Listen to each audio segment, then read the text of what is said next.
La'natullah, is that discouraged? Yes, it is discouraged to say La'natullah even upon the non-Muslims. We should pray that Allah guides them. However, in certain situations and circumstances, the Prophet ﷺ would allow the la'na. We leave this to the ulama to decide in what situations and circumstances. Okay, we should not be giving la'na left, right and center. This goes against the etiquette of Islam, goes against the etiquette of Muslim. But sometimes, some situations might arise where there is a very great tyrant, a very great oppressor, and the ulama say, okay, this person, he deserves the la'na. We leave it to the ulama. We don't decide who deserves Allah's la'na. Sometimes yes, and even when there is la'na, in general it is to specified groups and not to individuals. Okay, for example, it is common now to hear the la'natullah upon those who are oppressing the Palestinian Muslims. Yes, okay, but we don't say la'natullah upon every single Jew by name, because Allah might guide one of them, you never know. So we don't say Allah's la'na by name, but we can say it by specification. Right? La'natullah upon those who oppress the Muslims in this country. Yes, no problem. If the ulama said that the situation warrants it, and of course in Palestine and Kashmir and others it warrants it, that we can send Allah's la'na, but even more so, we should pray for Allah's defense of the Muslims and destroying the enemies that are attacking them. The sister asks, can one make dua for divorce from your husband? I hope the husband isn't sitting here. Instead of asking for divorce, why don't you ask that Allah guides your husband to the way that you wish him to be? This is better. Realize that dua is for everything. Make dua for Allah to guide your husband to the way that he should be. If you have some problems with your husband, pray that Allah subhanahu wa ta'ala makes him softer or more gentle or whatever. This is better.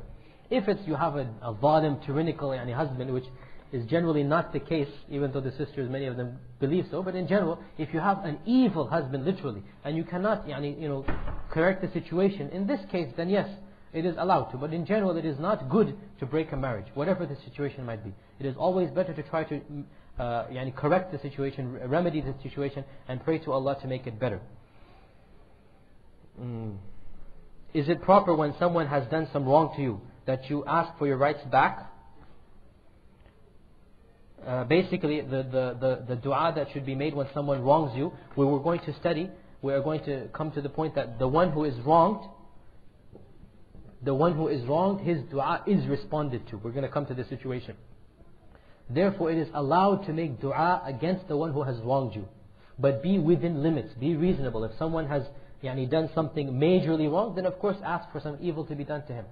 But if someone has done a small wrong to you, then realize this as well. And also, if you do not ask this and ask for Allah to guide him as well, this is allowed. This is allowed. It should be proportional to the dhulm done to you. If someone steals $100, it's not like stealing 1,000, and that's not like stealing 100,000. You should be proportional to the wrong that was done to you. Is it okay if I make dua for my husband constantly? Is there any blessing in making dua for your husband? Alhamdulillah, the exact opposite sister here. One asks for divorce and the one says, I only want to make dua for my husband. MashaAllah. All sisters should be like this.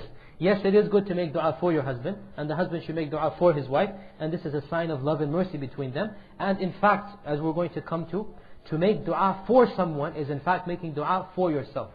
When you say, oh Allah, guide so and so, an angel says, and may you be guided as well. When you say, oh Allah, have mercy on so and so, an angel says, oh Allah, have mercy on him as well. So when you make dua for other people, you are in fact making dua for yourself as well. And this is something we're going to come to, that this is of the etiquettes of dua. So for your response, yes, it is a very blessed thing to make dua for other people, especially for your family and friends. In some mosques, imams say dua loudly after every prayer and the people say Ameen. The Prophet ﷺ did not do this, and the Sahaba did not do it. Therefore this act becomes an innovation to make it a habit, that after the salah the jama'ah says Ameen. And there is not a shred of evidence in the Quran or in the Sunnah to substantiate this act. Therefore it becomes into an innovation. Which is the best position to the dua? Sajda, or standing and raising hands, or sitting and raising hands? We're going to discuss this after Asr inshallah. But the best position to make dua is the sajda. And then after this, standing and raising hands. And then the third is sitting and raising hands. And according to these three things, there are other positions and stations as well, which we will come to. But the best position to make dua in, and we're going to discuss this after Asr, is the sajda. The Prophet ﷺ said this is the time where you are the closest to your Lord. Is it allowed to make dua from the heart without saying anything? Yes, it is allowed to make dua, but the perfection of dua is to whisper it slightly, gently, as if Allah can hear you. But it is still allowed to make a dua from the heart, because that too is an appeal or a call out to Allah. After Khatm al-Quran, is it okay to call our relatives for dua? Yes, it is okay to call your immediate family and pray that Allah blesses them, because Anas ibn Malik, when he finished reciting the Quran, he would call his wife and children. He wouldn't do a huge da'wah and call 100 people. He would call his wife and children and pray for Allah's blessings upon them. So it is permissible to do so. Is it permissible to wipe your face after dua, as many Muslims perform? This is not an innovation. If someone does so, it has been narrated in one hadith, in a number of hadith. Some ulama make the hadith da'if, others make it hasan. But whatever anyone does, it is allowed. Because some ulama make the Hafiz ibn Hajar, he makes the hadith hasan of wiping the hands on the face. And some ulama say no, the hadith is not authentic. So if you follow the one who says the hadith is authentic, wipe it. If you follow the one who says it's not authentic, then don't wipe it. In either case, we should be lenient and lax about it. Either of these two is allowed. We'll take 2 more questions, then we'll have a 15-minute break, inshallah. Is it allowed to pray for non-Muslims? Yes, it is allowed to pray for non-Muslims, but the dua should be to guide them, because this is what they need. Why should you pray for a non-Muslim for some worldly benefit when he does not have iman? Yes, it is allowed to pray, and in fact it is good to pray for living non-Muslims. I'm assuming it's talking about living non-Muslims. Obviously dead non-Muslims, you cannot pray for them at all. You cannot even make any dua for them. Dead non-Muslim, even if it's a relative, a parent, a friend, you cannot pray that Allah forgives them because they died as non-Muslims. But non-Muslims that are living, obviously you pray that Allah subhanahu wa ta'ala guides them to Islam. If someone does not raise his hands while making dua, this is not a sin. This is to ask, is it a sin? It's not a sin, but it goes against the etiquette. You can make dua without raising your hands. You can just make dua sitting here. This is the beauty of dua. You can make it in any time and situation, but it is not something which is required, but it is of the etiquette of dua. Okay, there are many questions about specific du'as. This talk of mine all day long will be about the etiquette of dua.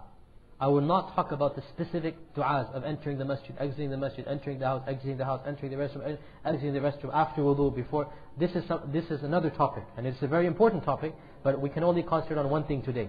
So today's topic will be about the etiquette of dua, which is in a different topic. As for the actual du'as that should be done, the best book for this is a green book called The Fortification of the Muslim, Hisn al-Muslim, a thick small book. It contains in it all of the authentic du'as for the daily life. All of them. Over 100, 200 of them are in this book. This is the best book on this topic about the actual du'as. My topic will not deal with it. One last question. Can we do dua in sajda and cry? Yes, of course, you should cry. But I think the sister is asking, can you simultaneously cry in sajda? Yes, this is of the perfection of dua, that you cry while making dua in sajda. These things, these aspects should be combined. With this, inshallah, we will